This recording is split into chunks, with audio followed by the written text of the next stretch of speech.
So number one putting mistake I see people make all the time is wristiness in the stroke. If you're putting like this, you're going to struggle to judge distance, and you're also going to struggle to keep your putter face square to where you're heading. So it's a really common problem. And I think people worry about using their shoulders because they worry the ball's going to go too far. But keep your wrists very quiet. Let the hands do very little. Let the putter hang and let the putter head swing from here. So the pendulum is from here and not from the hands and wrists. Really important to get a really consistent putting stroke. So take the wrists out of your stroke. And a good way to tell if you're using your shoulders correctly or not is to pop the club up underneath your shoulders, up underneath your armpits. You can take an old club and put that there, and then use your putter in your hands and just simulate your stroke. That gives you the feeling of the shoulders doing the work. So if you're not sure what it feels like to have your shoulders in the putting stroke, then try that little tip. But we want to eliminate any wristiness out of your stroke, and you'll be much more consistent. You'll three putt a lot less, and you get the ball a lot closer to the hole. So big putting mistake number two that I see all the time is movement of the head. So when you're putting, you really want to keep that head nice and still.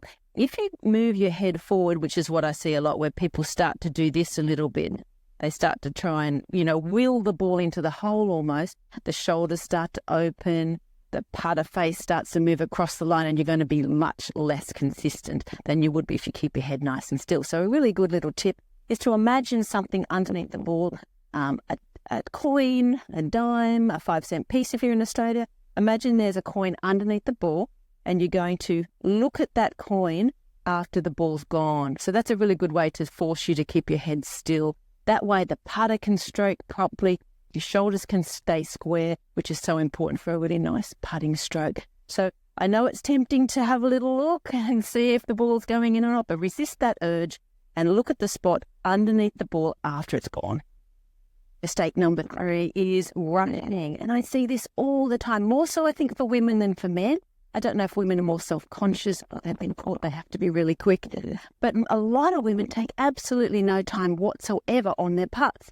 Now, I'm not expecting you to be like the pros where they stalk the putt and look from the side and the whole bit. You don't have to be like that. There isn't any pro in the world that would ever just walk up and hit a putt. There's just no way. So we're going to have a bit of a routine, have a practice stroke, have a bit of a look at the hole. This doesn't have to take long. Again, visualize. Nice and smooth.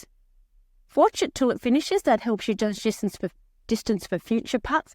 Now, even on that one there, I would take a little bit of time, at least get it down behind and have a little bit of a look, because even a short putt like that can have some break as well. So putting mistake number 4, and it's one of the biggest ones I see, is a very short backswing for a long putt. The ability to judge distance is really hopeless when your backswing is too short for the putt.